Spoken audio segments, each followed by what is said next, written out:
Hi friends, मेरा नाम है डॉक्टर नीलेश यादव और आज हम ईसीजी के लेक्चर का स्टार्ट करेंगे। ईसीजी के बारे में हम हर एक पॉइंट्स पढ़ेंगे जो कि हमें ओपीडी या आईपीडी लेवल पे काफी इंपॉर्टेंट है। तो स्टार्ट करते हैं। सबसे पहले ईसीजी का फुल फॉर्म देखेंगे। तो ईसीजी का फुल फॉर्म है इलेक्ट्रो कार्डियोग्राम। तो ईसीजी के बारे में हमें क्या क्या पढ़ना है वो सबसे पहले हम देखेंगे।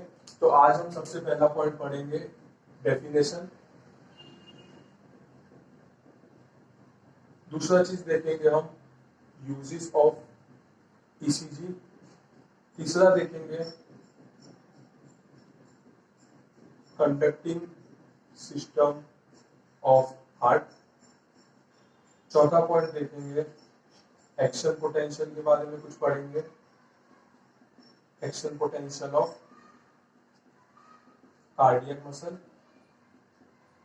और लास्ट में हम देखेंगे कि डिफ्लेक्शंस कैसे होते हैं ईसीजी में। ये 5 पॉइंट हम पढ़ेंगे। तो स्टार्ट करते हैं सबसे पहले पॉइंट से, डेफिनेशन से। तो सबसे पहले देखेंगे डेफिनेशन क्या है।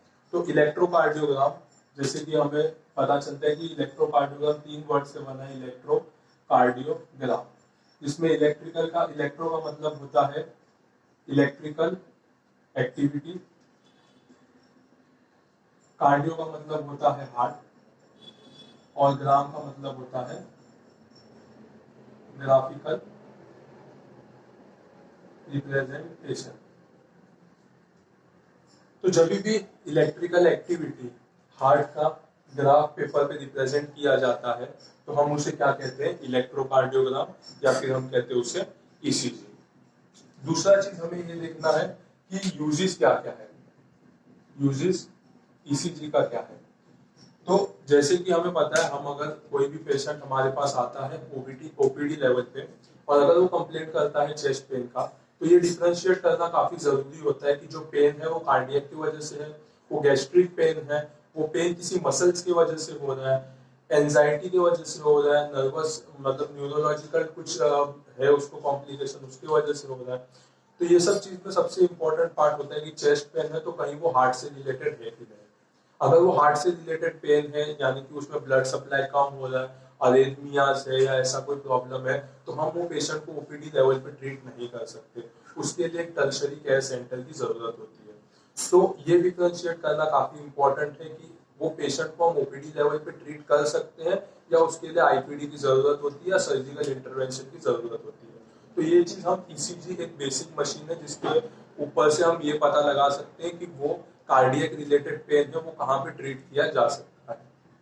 तो ये जानना ईसीजी से हमें पता चलता है, और ईसीजी इसीलिए हमें जानना काफी ज्यादा जरूरी है।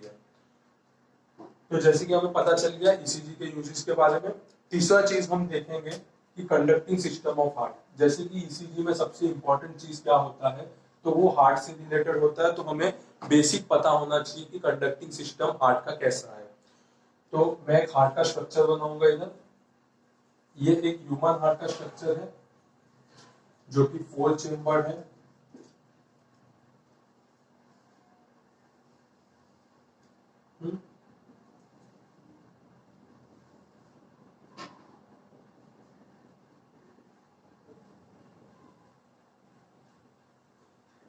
नेमिंग कर देते हैं इसको।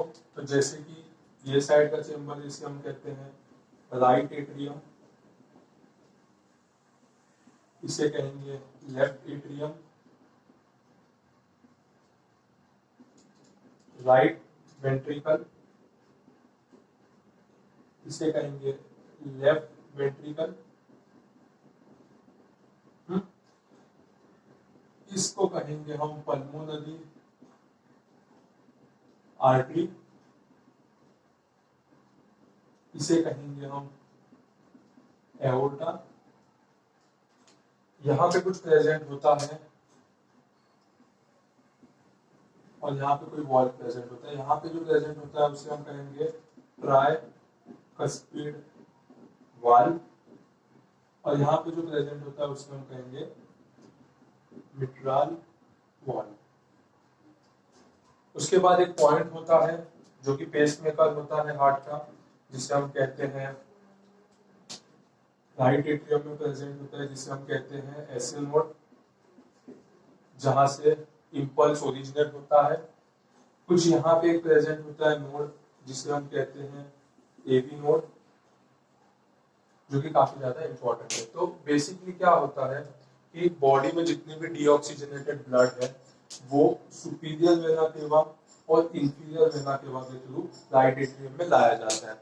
राइट एट्रियम से जो ब्लड है वो पास किया जाता है राइट वेंट्रिकल्स में। राइट वेंट्रिकल से पल्मोनरी आर्टरी के थ्रू जो ब्लड है डीऑक्सीजनेटेड वो लंग्स में जाता है। लंग्स में वहां पे ऑक्सीजनेट होता है ब्लड, और लंग्स से वो आता है लेफ्ट एट्रियम में through pulmonary artery. Pulmonary artery के थ्रू लेफ्ट एट्रियम में लाया जाता है। लेफ्ट एट्रियम से माइट्रल वॉल्व के थ्रू वो लेफ्ट वेंट्रिकल में जाता है। लेफ्ट वेंट्रिकल में जो ऑक्सीजनेटेड ब्लड है वो एओर्टा के थ्रू पंप किया जाता है पूरे बॉडी में। तो ये जो पंपिंग स्टार्ट होता है वो किस वजह से होता है? तो वो स्टार्ट होता है एसए नोड की वजह से। एसए नोड जिसको हम pacemaker of the heart भी कहते हैं। तो एसए नोड से इंपल्सिस जनरेट होता है। इंपल्सिस जनरेट होने के बाद वो एसए नोड से पूरे एट्रियम में स्प्रेड होता है। एट्रियम से स्प्रेड होने के बाद वो वेंट्रिकल एबी नोड तक जाता है। एबी नोड से जो इंपल्सिस है वो आगे की तरफ कैरी फॉरवर्ड किया जाता है through bundle branch. Bundle branch interventricular septum में दो पार्ट में डिवाइड होते हैं। एक को कहते हैं हम राइट बंडल ब्रांच और दूसरे को कहते हैं हम लेफ्ट बंडल ब्रांच। ये आगे जाके और भी इसके ब्रांचेस होते हैं जिसे हम कहते हैं पर्किंजीज फाइबर। तो इसके थ्रू क्या होता है कि एट्रियम का और वेंट्रिकल का कॉन्ट्रैक्शन होता है, जिसकी वजह से डीऑक्सीजनेटेड ब्लड लंग्स में भेजा जाता है और ऑक्सीजनेटेड ब्लड जो है वो पूरे बॉडी में स्प्रेड किया जाता है। तो ये चीज जानना काफी ज्यादा इम्पोर्टेंट है।